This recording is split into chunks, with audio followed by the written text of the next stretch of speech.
এইটাতে যথেষ্ট পরিমাণে দ্রুত আগানোর চেষ্টা করব। তো এখন আমরা শুরু করে দিই, যারা আসবে ওনারা আস্তে আস্তে শুনবে। তো আমরা দেখলাম হৃদয় ভাই কয়জন আসছে, মানে আমরা কি ওয়েট করবো 1 মিনিট? ভাই 5 জন ভাই। আচ্ছা 5 জন, আচ্ছা ঠিক আছে এনাফ। এখন মাঝখান থেকে হয়তোবা ওই শুরুতে ধরেন দেখলেন তো আমার বিভিন্ন ফোন আসছে, তো এই জন্য প্রথম লিঙ্কটাতে একটু অযথা কতগুলো টাইম চলে গেল। তো দেখেন যে বাংলা সাহিত্যের যুগ বিভাগের মধ্যে আমরা যে দুইটা ঘটনা ঘটলো, এর মধ্যে আমরা বললাম যে ইখতিয়ার উদ্দিন মোহাম্মদ বিন বখতিয়ার খলজির যে আগমন। তো এরপরে উনি যখন বাংলায় আগমন করলো তখন তখন থেকেই যে বলতেছে যে রাজনৈতিক অস্থিরতা তৈরি হয়েছিল, তখন অন্ধকার যুগের সূচনা, সেটা এখানে ওনাকে দায়ী করা হয়। আর মধ্যযুগ যেটা, সেটার জন্য তো হচ্ছে আপনার যে শ্রীরামপুর মিশন তৈরি হওয়া। তো শ্রীরামপুর মিশন তৈরি হওয়ার পর থেকে আবার আপনার আধুনিক যুগ চলে আসে। তো আমরা আধুনিক যুগ নিয়ে আরো কথা বলবো সামনে। এখন আমরা মধ্যযুগে চলে যাই। তো দেখেন যে বাংলা সাহিত্যের মধ্যযুগের শুরুতে 1201 থেকে 1350 সাল পর্যন্ত এই সময়টাতে, এই সময়টা নিয়ে অনেক বেশি পরিমাণে গবেষণা করা হয়েছে। ঠিক আছে?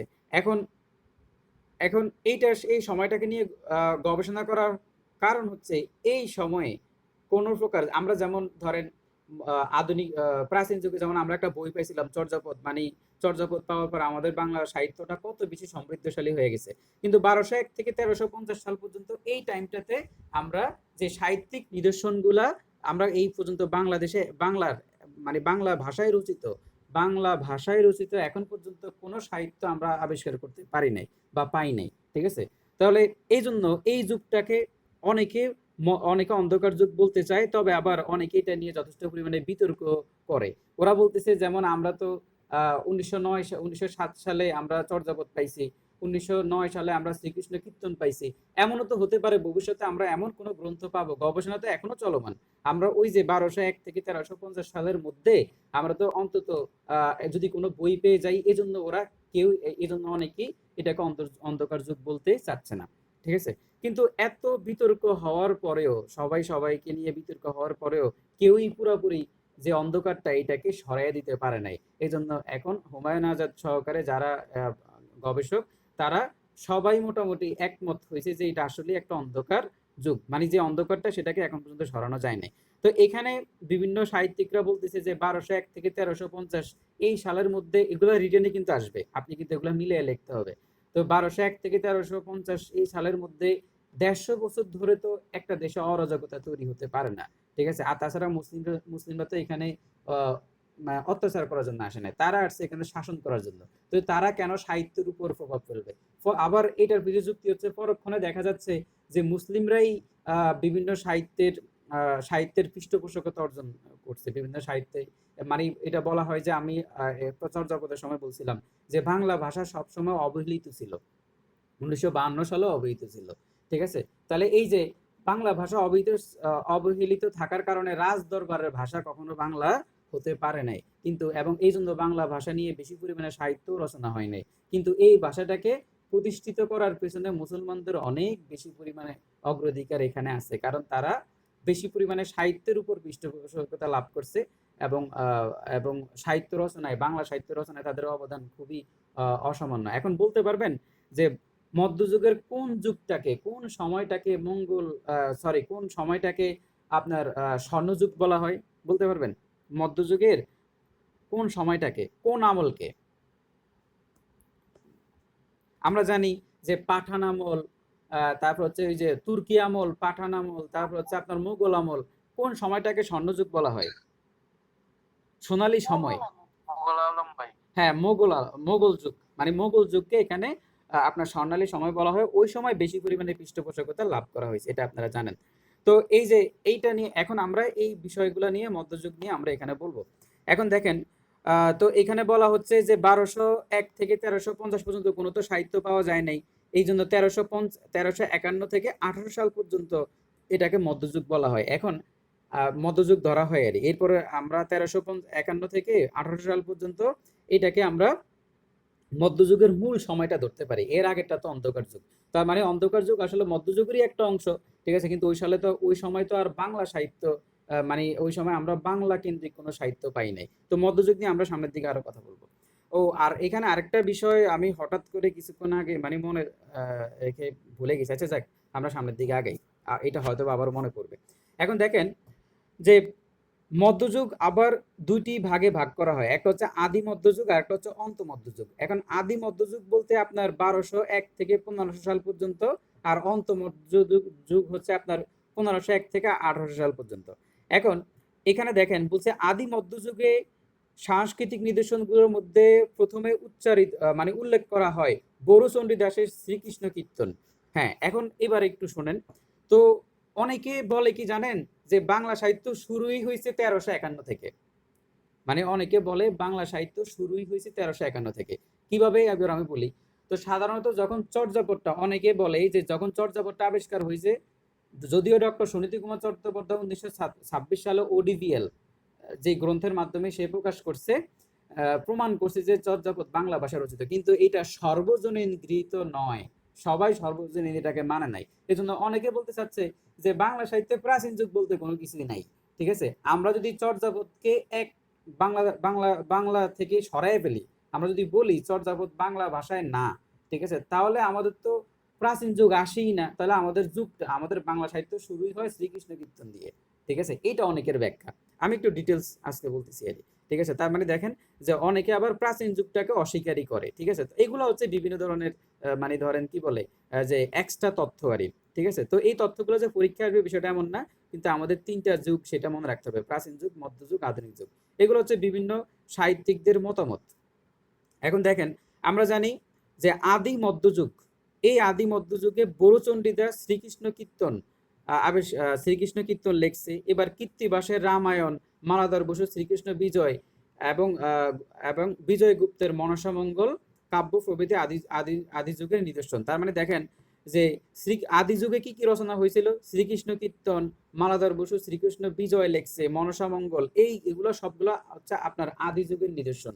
মানে আদি যুগে, ওটা হচ্ছে আপনার আদি মধ্যযুগে, মানে এটা হচ্ছে আদি মধ্যযুগে এই সাহিত্যগুলো রচনা হইলো। তার মানে যদি আপনাকে একটু ডিপলি প্রশ্ন আসে যে আদি মধ্যযুগে মানে ১২০১ থেকে ১৫০০ সালের মধ্যে কোন কোন সাহিত্যগুলো রচনা হয়েছে, উল্লেখযোগ্য কোন কোন সাহিত্যগুলো রচনা হয়েছে, তাহলে আপনি বলবেন বড়ুচণ্ডী দাসের শ্রীকৃষ্ণ কীর্তন, কীর্তিবাসের রামায়ণ, মালাধর বসুর শ্রীকৃষ্ণ বিজয়, আর বিজয় গুপ্তের মনসামঙ্গল। এগুলা সবগুলা ১৫০০ সালের আগে, মানে আদি মধ্যযুগে আপনার রচনা হয়েছে। এবার যদি বলো যে অন্ত মধ্যযুগ, অন্ত মধ্যযুগে কোনগুলা, তা আমরা জানি যে চণ্ডীমঙ্গল। চণ্ডীমঙ্গল মানে আমাদের মঙ্গল কাব্যের যে ৩টা ধারা, একটা হচ্ছে আপনারা জানেন যে মঙ্গল কাব্য, একটা মনসামঙ্গল, একটা হচ্ছে আপনার চণ্ডীমঙ্গল, আর একটা হচ্ছে অন্নদামঙ্গল। এর মধ্যে মনসামঙ্গলটা হচ্ছে মানে আদি মধ্যযুগে।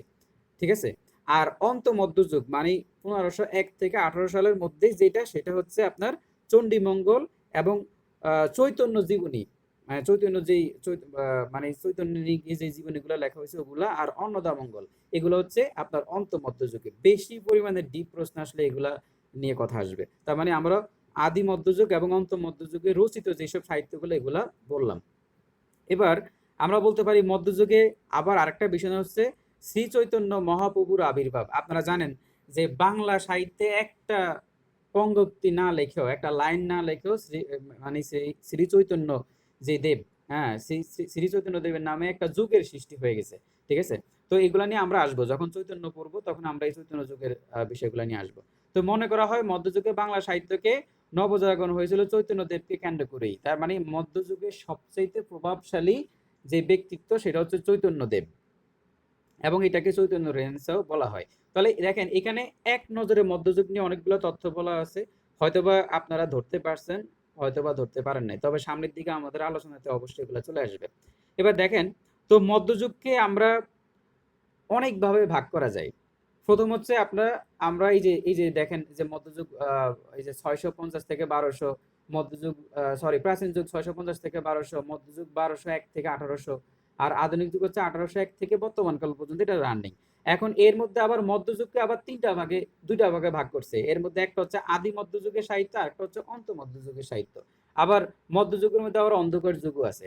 ঠিক আছে, এরপরে আবার মধ্যযুগকে অন্যভাবেও ভাগ করা যায়। সেটা হচ্ছে বা আপনারা জানেন যে চৈতন্যের বিষয়টা আমি একটু সামনের দিকে যদিও আসবে, এখন একটু বলি, যেহেতু এখানে আমরা চৈতন্যকে নিয়ে কথা বলতেছি, এই জন্য চৈতন্য সম্বন্ধে একটু এক্সট্রা তথ্য দিই। তো চৈতন্যদেব হচ্ছে উনি সাধারণত মধ্যযুগের আপনার ওনার জন্মসালটা কি আপনারা জানেন কেউ? মনে আছে চৈতন্যদেবের জন্মসাল? এটা কিন্তু আসে 1400 1456 1400 সরি 1486। ওনার জন্মসাল হচ্ছে 1486। তাহলে এই যে 1486 সালে উনি জন্মগ্রহণ করছিল। এবং চৈতন্যদেবের প্রভাব হচ্ছে দেখেন, যখন যখন যখন মানে 1204 সালে যখন ইখতিয়ার উদ্দিন মোহাম্মদ বিন বখতিয়ার খলজি এসে বাংলা শাসন করলো, বাংলাকে জয় করলো, তখন হিন্দু এবং বৌদ্ধদের মধ্যে নিম্ন শ্রেণী যারা আছে ওরা সব মুসলিম ধর্মে চলে আসলো, ঠিক আছে, নির্যাতিত যারা আছে। এখন এই যে মানে হিন্দু ধর্ম বা বৌদ্ধ ধর্মের এই যে অধপতন, ঠিক আছে, এই অধপতনটা ঠেকানোর জন্যই চৈতন্যদেবের আবির্ভাব। এবং সে এসে একটা নতুন একটা মতামত দিল। এই মানে বৈষ্ণব ধর্ম এটা কিন্তু অনেক আগে থেকেই চলে আসছিল, ঠিক আছে। তো সে এসে কি করলো, যে মানব প্রেম ধর্ম, মানে মানব প্রেম ধর্ম, একটা নতুন একটা ধর্ম প্রচার শুরু করে দিল, ঠিক আছে, এবং যেখানে মানবতার কথা বলা হচ্ছে, ঠিক আছে। তো এখন এই জন্য মধ্যযুগের সবচাইতে বেশি পরিমাণে প্রভাব রাখছে এই চৈতন্যদেব, ঠিক আছে। তো এই জন্য চৈতন্যদেবকে নিয়েই তিনটা ভাগে ভাগ করা যায়। একটা হচ্ছে প্রাক চৈতন্য মানে যুগ, সেটা হচ্ছে চৈতন্যদেবের আসার আগে। আর একটা হচ্ছে চৈতন্য দেব যখন জীবিত ছিল তার সেই শতাব্দীটা, এই যে চৈতন্য যুগ। এরপর হচ্ছে আপনার চৈতন্য পরবর্তী যুগ, মানে 1601 থেকে 1800 সাল। এখন আমরা প্রাক চৈতন্য যুগের নিদর্শন কি কি একটু ভালো করে খেয়াল করতে হবে। দেখেন, প্রশ্ন কিন্তু এইভাবে আসতে পারে যে আদি মধ্যযুগের সাহিত্য কোনগুলা? শ্রীকৃষ্ণ কীর্তন, রামায়ণ, শ্রীকৃষ্ণ বিজয়, মনসা মঙ্গল, এগুলো হচ্ছে উল্লেখযোগ্য। আবার আপনার অন্ত মধ্যযুগে কোনগুলা? চণ্ডী মঙ্গল, চৈতন্য জীবনী গ্রন্থ, অন্নদা মঙ্গল, এগুলো হচ্ছে আপনার অন্ত মধ্যযুগে। আবার যদি চৈতন্য যুগকে নিয়ে শ্রেণীবিন্যাস হয়, যদি আপনাকে চৈতন্য যুগটার কথা বলা থাকে, যদি বলে যে প্রাক চৈতন্য যুগের নিদর্শন কোনগুলা, তো দেখেন যে প্রাক চৈতন্য যুগকে বলা হয় 1201 থেকে 1500। তার মানে প্রাক চৈতন্য যুগ আর হলো আদি মধ্যযুগ একই কথা। আদি মধ্যযুগও যেটা, প্রাক চৈতন্য যুগও একই কথা, মানে একটাই এটা এখানে। তা আমরা জানি যে প্রাক চৈতন্য যুগে তৈরি হয়েছিল আপনার শ্রীকৃষ্ণ কীর্তন, চণ্ডীদাস ও বিদ্যাপতির পদাবলী সাহিত্য। আপনারা চণ্ডীদাস এবং বিদ্যাপতি এরা সবগুলো হচ্ছে আপনার প্রাক চৈতন্য, মানে চৈতন্য দেব আসার আগে, চৈতন্য দেবের জন্মের আগে এই চণ্ডীদাস এবং বিদ্যাপতি বিভিন্ন পদাবলী সাহিত্য রচনা করছে। এবার আপনার চৈতন্য যুগে কি রচনা করা হয়েছে? চৈতন্য জীবনী কাব্য হলো চৈতন্য ভগবত। এটা হলো যখন চৈতন্য যখন বেঁচে ছিল তখন তার নামে কিছু জীবনী গ্রন্থ আসছিল, সেটা হচ্ছে চৈতন্য ভগবত বা বিভিন্ন বৈষ্ণব শাস্ত্র বা ধর্মতত্ত্ব মানে তথ্য গ্রন্থ, এগুলো হচ্ছে আপনার চৈতন্য যুগে। তার মানে চৈতন্য যখন বেঁচে ছিল তখন তার জীবনী গ্রন্থ মানুষ বেশি লিখতো। এবার হচ্ছে চৈতন্য পরবর্তীতে কি তৈরি হইলো? আপনার আরাকান বা রোসাঙ্গার আটশোবার কাব্য তৈরি হইলো, অনুবাদ কাব্যগ্রন্থ তৈরি হইলো, পদাবলী সাহিত্য আসলো এবং অন্নদামঙ্গল এগুলো আসলো। এগুলো জাস্ট একবার চোখ বুলান। এই স্লাইডটা আসলে কি জানেন, যে এখানে মানে এখানে পুরো মধ্যযুগের সবকিছু এখানে তুলে দেওয়া হয়েছে। তো এই জন্য আপনি এখানে যদি আপনার আইডিয়া না থাকে আপনি ধরতে পারবেন না, এটাই স্বাভাবিক। যেমন আমার বোন এখানে হয়তো বা কিছুই বুঝে নাই, সে যদি এখানে থাকে, ঠিক আছে, কিন্তু আপনারা হয়তো বা অনেকে ধরতে পারছেন। এখানে ব্যাখ্যার কিছু নাই, কারণ অনেক কিছু এখানে একসাথে নিয়ে আসা হয়েছে। এবার এই স্লাইডটার ব্যাখ্যাই আমরা সামনের দিকে পড়ব। দেখেন, এবার আমাদের স্লাইড পরিবর্তন হয়েছে। হৃদয় ভাই, অন্ধকার যুগ আসছে, এই যে কালো কালো দেখা যাচ্ছে। না ভাই, পরিবর্তন হয় নাই, আচ্ছা। আহ, আজকে একটু কেমন, এখন পরিবর্তন হয়েছে? না ভাই। আচ্ছা,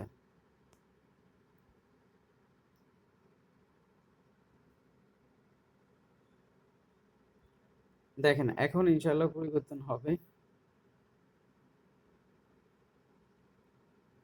আপনারা স্লাইড গুলা স্ক্রিনশট দিয়ে রাখিয়েন যারা আছেন, এগুলা কিন্তু লাগবে, এগুলা আপনি গোছানো ভাবে পড়তে পারবেন, ঠিক আছে। আর আপনি আমি এগুলা কখনোই স্লাইড গুলা কখনোই গ্রুপে দেবো না, এটা আগে থেকে বলে রাখলাম, কারণ এগুলা দিয়ে দিয়ে মানে এটা উচিত হবে না, এগুলা একটা ক্রাইম হয়ে যাবে। দেখেন, বাংলা সাহিত্যের মধ্যযুগ ছিল, আমরা জানি বাংলা এখন চেঞ্জ হয়েছে তো হৃদয় ভাই, মধ্যযুগ অন্ধকার যুগ দেখা যাচ্ছে না? জি ভাই, দেখা যাচ্ছে ভাই। আচ্ছা, বাংলা সাহিত্যের মধ্যযুগ ছিল ধর্মকেন্দ্রিক। আমরা জানি বাংলা সাহিত্যে শুধু ধর্ম নিয়ে, মানে মানুষ এখানে খুবই গৌণ ছিল। তার মানে এখানে শুধুমাত্র ধর্মীয় যেই বিষয়গুলো ওগুলো আলোচনা করা হয়েছে, দেব দেবী প্রসঙ্গ এগুলো, মানুষ নিয়ে কোনো কথাবার্তা এখানে আসে নাই। ধর্মীয় আবেগে মধ্যযুগে রচিত রচনা তার মানে দেখেন ধর্মীয় আবেগে মধ্যযুগ সাহিত্য রচনা হইতো। এবার আমি আপনাকে একটা ট্রিকি প্রশ্ন করি, আপনারা যারা আছেন বলতে পারবেন যে মধ্যযুগে সর্বপ্রথম মানব চরিত্র কে, বলতে পারবেন? এটা বিদ্যাবাড়ির লেকচার শিটে আছে। মধ্যযুগের সর্বপ্রথম মানে আমাদের এই পর্যন্ত আমরা যে মধ্যযুগ ভাই নিয়ে হুম, কিসের ওই শ্রীকৃষ্ণের ওই যে বড়াই না ভাই? থ্যাংক ইউ, আপনি তো খুব ভালোভাবে ধরে ফেলছেন যে বড়াই। বড়াই হচ্ছে আপনার মধ্যযুগের সর্বপ্রথম মানব চরিত্র। তাহলে কৃষ্ণ আর রাধাকে, কৃষ্ণ রাধা তো হইলো আপনার ওই যে জীবাত্মা আর হচ্ছে পরমাত্মা, মানে একটা হচ্ছে ঈশ্বর আর একটা হচ্ছে আপনার মানে কি সৃষ্টিকুল। এখানে রাধা তো আপনার সৃষ্টিকুল হিসেবে আছে। যাই হোক, এটা নিয়ে আমরা সামনে দিয়ে কথা বলবো।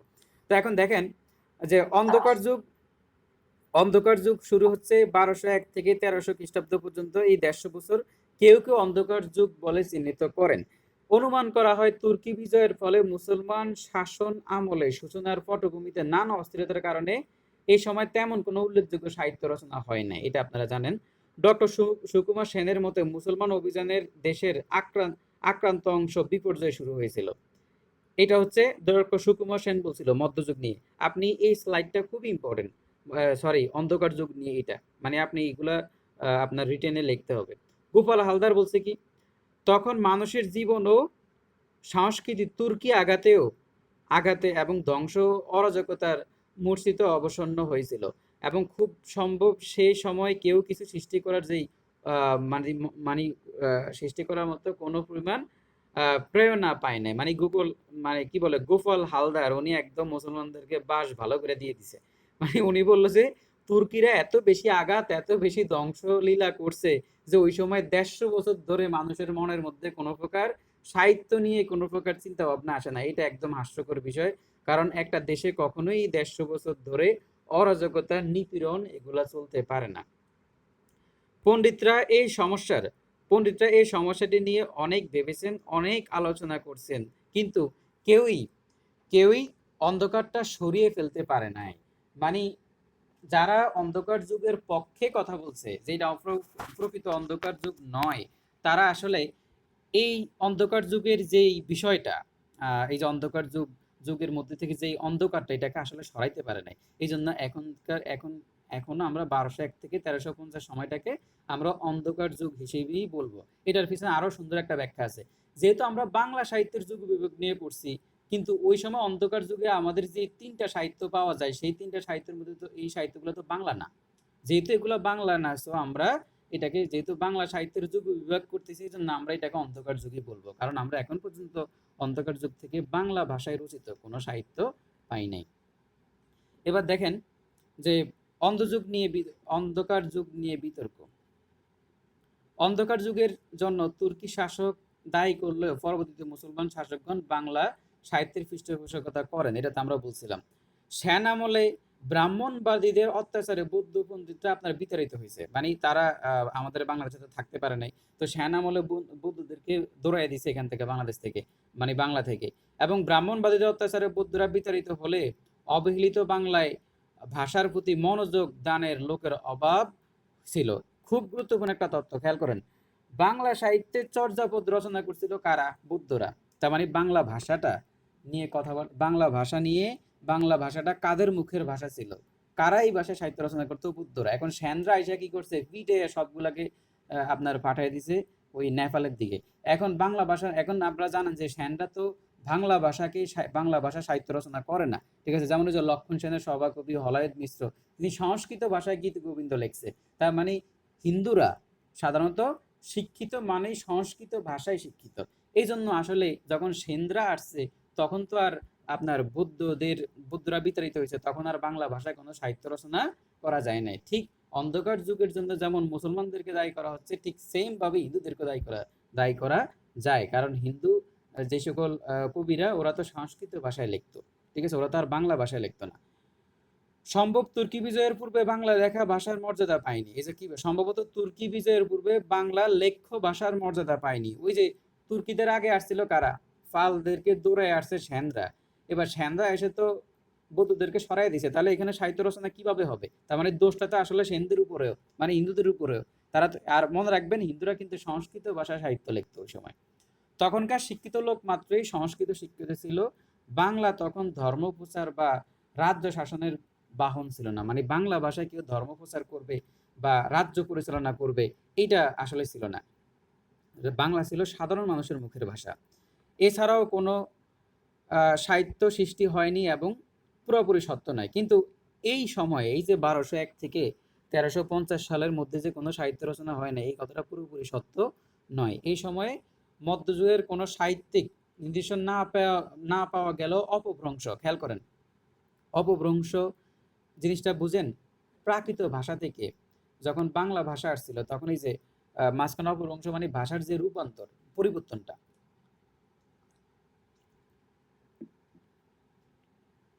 তার মানে প্রাকৃত অন্য অন্য ভাষার সাহিত্য সৃষ্টির প্রমাণ থাকায় অন্ধকার যুগকে আমরা অস্তিত্ব মানতে চাই না। তার মানে শোনেন, যে 1201 থেকে 1350 এই সময়টাতে আপনার যেহেতু অপভ্রংশ, প্রাকৃত এবং অন্য অন্য ভাষায় কিছু সাহিত্যের প্রমাণ পাওয়া গেছে, তাহলে এটাকে আমরা তো পুরোপুরি অন্ধকার যুগ বলতে পারি না।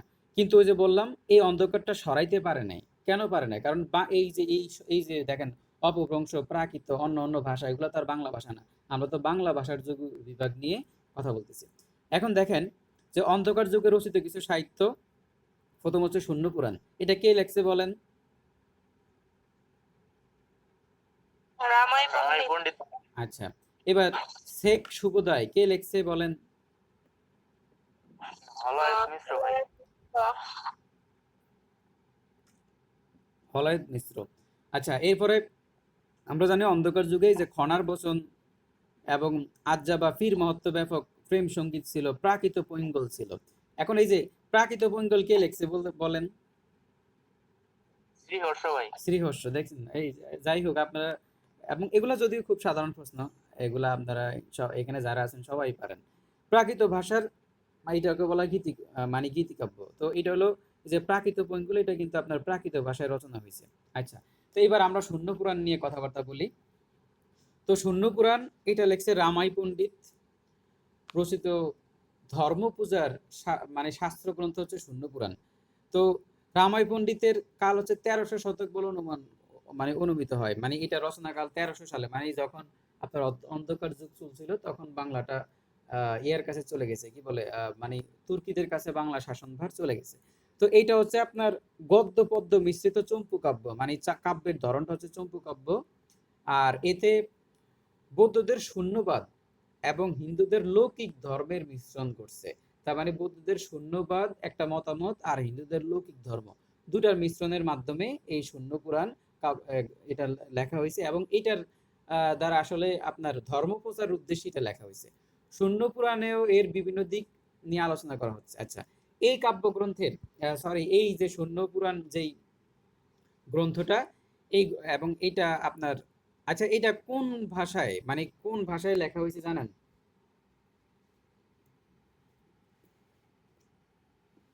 ভাইয়া সংস্কৃত ভাষা। হ্যাঁ, এটা আপনার, এটা কিন্তু সংস্কৃত ভাষায়, রামাই পণ্ডিত উনি কিন্তু এটা সংস্কৃত ভাষায় লিখছে, এটা কিন্তু বাংলা না। এটা মাথায় রাখিয়েন। এই সংস্কৃত ভাষার এই কাব্যগ্রন্থটাতে একটা কবিতা আছে, যে নিরঞ্জনের রুষ্মা। এই নিরঞ্জনের রুষ্মা কাব্য, এই গ্রন্থটাতে আপনার ব্রাহ্মণ যেই শাসন এবং এই শাসনের পরিবর্তনে, মানে পরিবর্তে মুসলমান শাসনের ব্যাপারে এখানে আপনার উৎসাহিত করা হয়েছে, এবং এবং মুসলমান শাসনের গুণকীর্তন গাওয়া হয়েছে এই আপনার নিরঞ্জনের রুষ্মা এই মানে এই কবিতায়। এখন এখানে আপনার বলা হচ্ছে যে এই কবিতায় ধর্ম, মানে বৌদ্ধ ধর্মাবলম্বী যারা আছে, এই যে মানে বৌদ্ধ ধর্মাবলম্বীর উপর যে বৈদিক ব্রাহ্মণদের অত্যাচারের কাহিনী, এগুলো বর্ণনা করা হয়েছে, এবং বৌদ্ধদের যেই অত্যাচার এবং ব্রাহ্মণ দেব দেবীদের রাতারাতি ধর্মান্তর, এই জিনিসগুলাকে, মানে এই জিনিসগুলাকে নেগেটিভ হিসেবে চিন্তা করে এখানে মুসলমানদের যেই শাসন ব্যবস্থাটাকে, এখানে মুসলমানদের শাসন ব্যবস্থাটাকে সে চাইছিল, এই যে রামাই পণ্ডিতে যেটা আছে, এটা নিয়ে এখানে একটা কথা আছে। তো আপনারা জানেন যে হয়তোবা প্রশ্নটা এইভাবে আসতে পারে যে কোন কোন এটাকে কি প্রশ্নটা কিভাবে আসতে পারে যে কোন কবিতায় ব্রাহ্মণ শাসনের পরিবর্তে মুসলমান শাসনের শাসন মানে কি আপনার পক্ষে মনোভাব ব্যক্ত করা হয়েছে, সেটা হচ্ছে আপনার শূন্য পুরাণের যে নিরঞ্জনের উষ্মা, এই কবিতাটাতে ব্রাহ্মণ শাসনের বদলে মুসলমান শাসনের প্রচলন মনোভাব ব্যক্ত করা হয়েছে। এবার অন্তত 13 শতাব্দীর শেষের দিকে রচনা, এটাও 13 শতাব্দী। তো এখানে আমার বোন ও গতকাল আমাকে একটা প্রশ্ন করছিল, বলছিলাম আজকে এখানে উত্তর দিব, আপনারা হয়তো বা জানেন এটা। যেমন এখন ও ও হয়তো বা আছে মনে হয়। তো এখানে যেমন আপনারা জানেন যে 2000 এখন কত চলতেছে, 24। তো 2024 এইটাকে বলা হয় একবিংশ শতাব্দী। একবিংশ মানে 2000 তো আপনার শেষ হয়ে গেছে, ঠিক আছে? তো 2000 থেকে 2000 থেকে 2099 সাল, এই সময়টাকে বলা হয় একবিংশ শতাব্দী। মানে এক শতাব্দীতে যখন হিসাব করা হবে তখন 20, আমরা যে 2000 বলি, তো অনেকে মনে করে যেহেতু 2000 চলছে তাহলে তো এটা বিংশ শতাব্দী হওয়ার কথা, কিন্তু শতাব্দী সাধারণত 1 বছর আগে হয়। তার মানে যদি এরকম হয়, তার মানে যদি চর্যাপদ আবিষ্কার হয়েছে 1900 মানে চর্যাপদ লেখা হয়েছে ধরেন যে 650 সাল থেকে শুরু হয়েছে, তাহলে আমরা ওই 650 সালটাকে মানে বলবো সপ্তম শতাব্দী। মানে 6 আছে তো শতাব্দীতে যখন চিন্তা করবো তখন এটাকে 1 বাড়ায় দেব। এই জিনিসটা এইভাবেই হয়, এটা আপনারা জানেন, এটা আমার বোনের প্রশ্ন ছিল। এবার দেখেন শেখ সুবোধয়। তো আমরা জানি যে রাজা লক্ষণ সেনের 2 জন আপনার সভাকবি ছিল। এর মধ্যে একজন হচ্ছে জয়দেব, আর একজন হচ্ছে আপনার এই হলায়ত মিশ্র। তো যখন ইখতিয়ার উদ্দিন মোহাম্মদ বিন বখতিয়ার খোঁজলে এসে বাংলা দখল করে ফেলছে, তখন জয়দেব এই যে গীত গোবিন্দম যে কাব্য লেখক, এই জয়দেব ভয়ে পালায় গেছে, মানে জয়দেব আর ছিল না। কিন্তু এই হলায়ত মিশ্র সে কিন্তু পালায় নাই। সে কি করছে যে এই যে মুসলমানরা তো এই দেশে বিজয়ের ভেসে আসছে, তখন সে আস্তে সাইড চেঞ্জ করে ফেলছে। সাইড চেঞ্জ করে সে একদম মুসলমানদের পক্ষে চলে গেছে। তো এই যে দেখেন শেখ সুবোধয়, এই রাজা লক্ষণ সেনের সভাকবি, উনি এই হলায়ত মিশ্র মানে সরি কি বলি, রাজা লক্ষণ সেনের সভাকবি হলো হলায়ত মিশ্র। এই হলায়ত মিশ্র শেখ সুবোধয় মানে শেখের শুভ আগমন বিষয়ক একটা কাব্যগ্রন্থ লেখছে, এবং এটা সংস্কৃত ভাষায়, অবশ্যই সংস্কৃত ভাষায়, যেহেতু সে হিন্দু ছিল। এটা একটা চম্পু কাব্য। চম্পু কাব্য মানে এখানে গদ্য পদ্য মিশ্রিত ছিল। এখন এখানে বলা হইতে পারে সে এখানে কি করছে, মানে কি বিষয় নিয়ে লেখছে, সেটা হচ্ছে গ্রন্থটি রচনা করেন রাজা লক্ষণ সেন ও শেখ জালালউদ্দিন তাবরিজির অলৌকিক কাহিনী অবলম্বনে। তার মানে এখানে লক্ষণ সেন এবং শেখ জালালউদ্দিন তাবরিজির অলৌকিক কাহিনীগুলাকে অবলম্বন করা হয়েছে। শেখের শুভোদয় মানে হচ্ছে শেখের গৌরব ব্যাখ্যা করছে। তার মানে সোজা কথা হচ্ছে যখন রাষ্ট্র ক্ষমতায় মুসলমানরা চলে আসছে, হলায়ত মিশ্র একদম খাঁটি সরিষার তেল নিয়ে বসে গেছে, মানে তুলোমর্দন করার জন্য, যেটা এখন আপনারা দেখেন, ঠিক আছে? তাহলে এখন তার মানে সে কি, আর হলায়ত আর আপনার জয়দেব এই যে গীত গোবিন্দম যে লেখছে, ঠিক আছে, এই গীত গোবিন্দম লেখকের সে কিন্তু আপনার দেশ ছেড়ে পালাইছে। আচ্ছা, এবার এতে নানা ঘটনার মাধ্যমে মুসলমানদের দরবেশ চরিত্র ও আধ্যাত্মিকতার বিষয় পরিচয় মানে পরিচয় তুলে ধরছে সে। এবং এখানে পীর মহত্ব জ্ঞাপক বাংলা শব্দ বা খনার বচন বা ভাটিয়ালি গানের একটি প্রেম সঙ্গীত। মানে এখানে ধরেন যে তার মধ্যে বলছে এই গ্রন্থে প্রাচীন বাংলার যেসব নিদর্শন আছে, দেখেন এই যে শেখ সুবোধয়, এখানে আপনি কি কি বিষয় নিয়ে কথাবার্তা পাবেন, একটা হচ্ছে পীর মহত্ব জ্ঞাপক বাংলা ছড়া, এবং হচ্ছে খনার বচন এবং বাটিয়ালি রাগের একটি প্রেম সঙ্গীত আপনি এখানে পাবেন।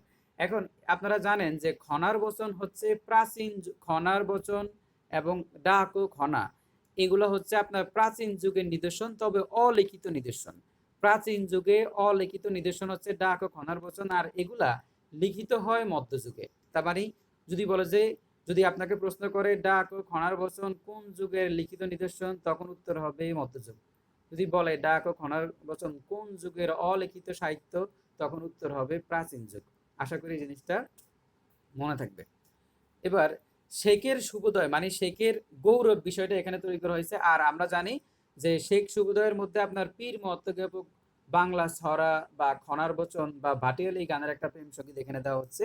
আর এখানে খুব বেশি ইম্পর্টেন্ট যে প্রচুর ভুল সংস্কৃত থাকায়, মানে এই যে শেখ সুবোধয় সে সংস্কৃত ভাষায়, এই যে শেখ সুবোধয় মানে তেল মারতে যায় সে অনেক ভুল করছে, ঠিক আছে? এই জন্য ডক্টর সুনীতি কুমার চট্টোপাধ্যায় এই গ্রন্থকে ডগ সাংস্কৃতিক বলছে, ডগ সাংস্কৃতিক। খুবই খুবই গুরুত্বপূর্ণ। আমি জানি না যে আপনারা এই জিনিসটা আগে জানতেন কিনা, ঠিক আছে? আপনারা কেউ আগে এই বিষয়টা জানতেন, কোনো জায়গায় পাইছেন যে সেইটাকে ডগ সাংস্কৃতিক বলছে? জি না ভাই। জি। না ভাই। না ভাই। হ্যাঁ, এই যে দেখেন, এইটাই হচ্ছে এই যে এখন আপনি যে এত কষ্ট করে বসে আছেন, এর মধ্যে কিছু না কিছু তথ্য কিন্তু আপনি নতুন পাবেন। এটা আমি অনেক আগেই বললাম যে ডক্টর সুনীল কুমার চট্টোপাধ্যায় এটাকে ডগ সাংস্কৃতিক বলছে, কারণ সে এখানে সংস্কৃত ভাষায় লিখতে যে অনেক ভুল টুল করছে।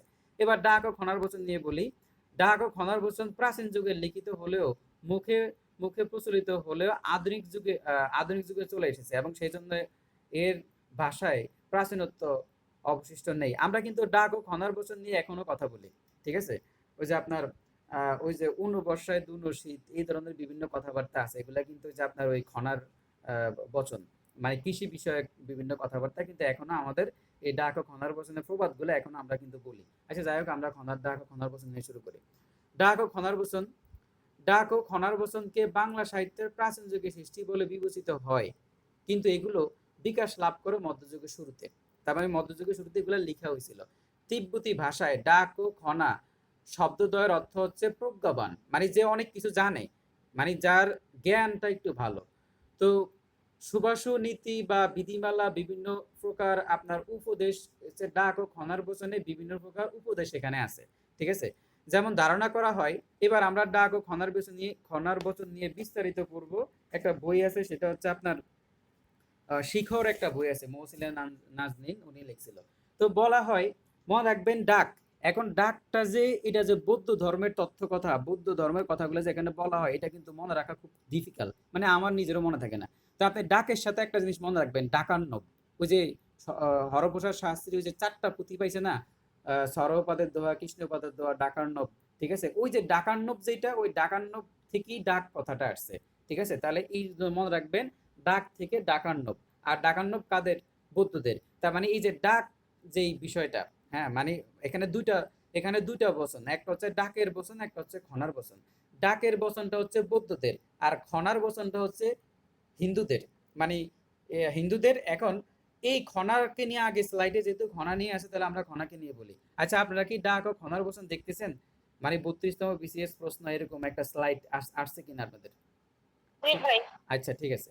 তো এখন দেখেন যে খনা হচ্ছে একজন বিদুষী নারী। এখন এই খনাকে নিয়ে বিভিন্ন কথাবার্তা আছে।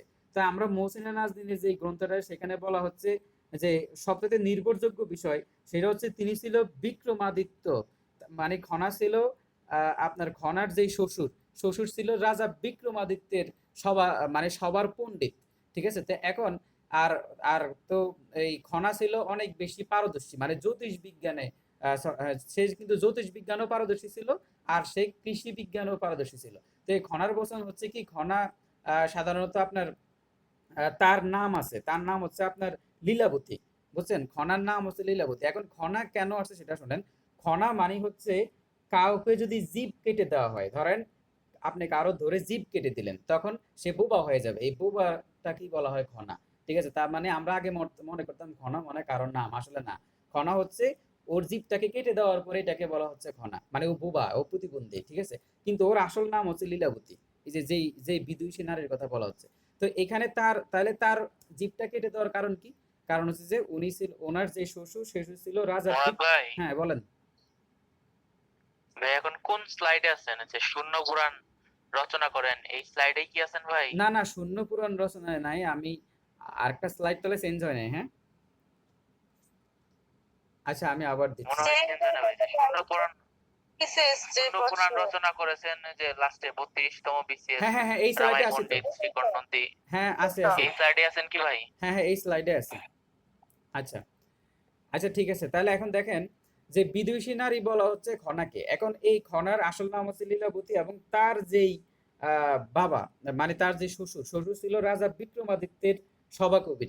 তো এখন সভা পণ্ডিত, ওখানে রাজাদের একটা নবরত্ন বলে, মানে 9জন রত্ন থাকে ওখানে। এখন এই এই যে খনা মানে লীলাবতী, সে জ্যোতিষ বিজ্ঞানে খুব বেশি পারদর্শী ছিল এবং কৃষি বিজ্ঞানও পারদর্শী ছিল। এই জন্য সে জ্যোতিষ বিজ্ঞান নিয়ে অনেক বেশি পরিমাণে আপডেট তথ্য দেওয়ার কারণে রাজা বিক্রমাদিত্য তাকে কি করলো, আপনার মানে 10ম রত্ন হিসেবে রাজ দরবারে আপনার জায়গা দিল, তখন তার শ্বশুরের মন খারাপ হয়ে গেছে, সে ইনসাল্ট ফিল করছে, সে তো পণ্ডিত, এজন্য সে তার ছেলেকে বলছে পুত্রবধূর জিভ কেটে দেওয়ার জন্য। যখন জিভ কেটে দেওয়ার জন্য বলছে, তখন এই যে জিভ কেটে দেওয়ার আগে সে কৃষি এবং আবহাওয়া বিষয় নিয়ে অনেকগুলা তথ্য দিছিল। এটাকেই বলা হয় খনার বচন। তার মানে জিভ কেটে দেওয়ার আগে সে অনেকগুলা কথা বলছে, ঠিক আছে, এবং এই কথাগুলাকেই বলা হয় খনার বচন। তাহলে খনা আসলে কি নিয়ে কথা বলছে? সেটা হচ্ছে আপনার কৃষি ও আবহাওয়া তথ্য নিয়ে কথা বলছে। এটা সবচেয়ে মানে গ্রহণযোগ্য মতামত আর কি। তার মানে আমরা দেখলাম খনা হচ্ছে হিন্দু হিন্দু সমাজে প্রচলিত বিভিন্ন আপনার প্রবাদ প্রবচন, এবং খনার আসল নাম হচ্ছে লীলাবতী, তার জিহ্বা কেটে দেওয়া হয়েছে, ঠিক আছে, এবং জিহ্বা কেটে দেওয়ার আগ মুহূর্তে সে অনেকগুলো প্রবাদ সে বলে গেছে, ঠিক আছে। তো এই প্রবাদগুলো আপনারা জানেন।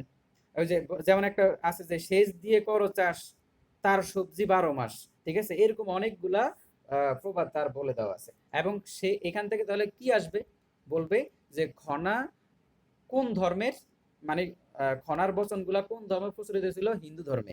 হিন্দু ধর্মের সাথে সম্পর্কিত হচ্ছে খনা। আর খনা কি নিয়ে কথা বলছিল? কৃষি এবং আবহাওয়া তথ্য নিয়ে। এবার তাহলে ডাক নিয়ে আমরা কথা বলি, যে ডাক কথাটা কেমনে আসছে। তো ডাক এটা হচ্ছে আপনার বৌদ্ধ ধর্মের কি বিভিন্ন কথাবার্তা, বৌদ্ধ ধর্মের জ্ঞান পুরুষ বলা হয়, ডাককে বলা হয় বৌদ্ধ ধর্মের জ্ঞান পুরুষ।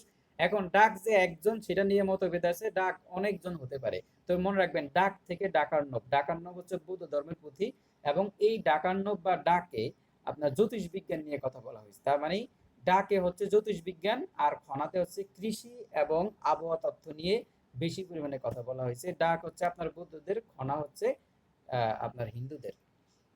তো আশা করি এগুলো নিয়ে প্রবলেম আপনাদের চলে এখানে বলা হচ্ছে অপরদিকে খনার বচন। এখানে দেখেন ডাক ও খনার বচন নিয়ে আমরা একটু রিডিংটা পড়ি। এখানে কি বলা আছে? প্রাচীন আমলে এক শ্রেণীর বৌদ্ধতান্ত্রিক সাধককে ডাক বলা হতো। ডাকের বচনকে সাধারণত জ্যোতিষ বিজ্ঞান, ক্ষেত্রতত্ত্ব, মানব চরিত্রের ব্যাখ্যা প্রাধান্য পেত। ডাক বর্তমানে উড়িষ্যার গীত, আচ্ছা আচ্ছা গীত হয়। এবার অপরদিকে খনার বচন হচ্ছে কৃষি ও আবহাওয়া সংক্রান্ত প্রাধান্য পেয়েছে। এই দুটির মধ্যে লিখিত নিদর্শন বর্তমানে নেই, ঠিক আছে। এবার মুখোমুখি প্রচলিত ছড়া জাতীয় ও নমুনাকে লোকসাহিত্যের আদি নিদর্শন হিসেবে বিবেচনা করা হয়। এখন বলা হচ্ছে শূন্য পুরাণ রচনাকে রামায় পণ্ডিত, এটা আপনারা জানেন। এবার দেখেন আমি স্লাইড চেঞ্জ করতেছি, দেখেন হচ্ছে কিনা। 34তম BCS এ বাংলা সাহিত্যের অন্ধকার যুগ চেঞ্জ হয়েছে। জি ভাই। আচ্ছা, আমরা আগাইতে পারতেছি না কেন? আমি কি এক টপিক নিয়ে বেশি কথা বলতেছি কিনা আমি বুঝতেছি না, আমি সময়ের সাথে ব্যালেন্স করতে পারতেছি না। আচ্ছা দেখেন, মধ্যযুগের সাহিত্যকর্ম। তো এগুলো হচ্ছে মধ্যযুগের সাহিত্যকর্ম। শ্রীকৃষ্ণ কীর্তন কাব্য, মঙ্গল কাব্য, বৈষ্ণব ও শাক্ত পদাবলী, বা এগুলা সবগুলা নিয়ে এগুলো হলো মধ্যযুগের। তো এগুলো আপনার একটু স্ক্রিনশট দিয়ে রাখতে পারেন, আপনি জানলেন যে কোথায় কোথায় ওই যে মধ্যযুগে যা যা পড়তে হবে, একটা স্ক্রিনশট দিয়ে রাখেন। আচ্ছা, এবার আমরা তার পরবর্তী স্লাইডে চলে যাই। এবার আমরা আসলাম, শোনেন, আপনাকে যদি বলে খাঁটি বাংলায় রচিত সর্বজনীন যেটা স্বীকৃতি আছে এরকম আপনার কাব্যগ্রন্থ কোনটা, সেটা হচ্ছে শ্রীকৃষ্ণ কীর্তন কাব্য। এটা কিন্তু একদম খাঁটি বাংলা, এবং এটা নিয়ে কোনো প্রকার দ্বিমত নাই। এজন্যই অনেকে বলে যে বাংলা সাহিত্যে প্রাচীন যুগ বলতে কোনো যুগ নাই, সাহিত্য শুরুই হয়েছে শ্রীকৃষ্ণ কীর্তন দিয়ে। এই জন্য অনেকে কি করে অন্ধকার যুগ আর হইলো আপনার প্রাচীন যুগ বাদই দিয়ে দেয়, কিন্তু এটা ঠিক না। এটা কিন্তু সবাই মতামত দেয় না, আমরা প্রাচীন যুগটাকে কিন্তু রেখে দিছি, ঠিক আছে। আচ্ছা যাই হোক, তো এই যে শ্রীকৃষ্ণ কীর্তন যে বাংলা ভাষায় রচিত, এইটা নিয়ে কোনো প্রকার মতভেদ নাই। খাঁটি বাংলা ভাষায় বড়চণ্ডী দাস শ্রীকৃষ্ণ কীর্তন কাব্যটা লিখছে। এখন আমাদের তো জুম মিটিং, জুমের আইডিটা চলে যাবে। এখন আপনারা কি করব বলেন? আমরা কি আলোচনা কন্টিনিউ করব 5 মিনিটের একটা ব্রেক দিয়ে, নাকি থাকবে? এখন আমি বুঝতেছি না যে আমরা আগাইতে পারতেছি না কেন, কি এখন বলেন আপনারা কি করব? এই 1 মিনিট 30 সেকেন্ডের মধ্যে বন্ধ হয়ে যাবে। আপনারা ভাই কয়জন আছেন?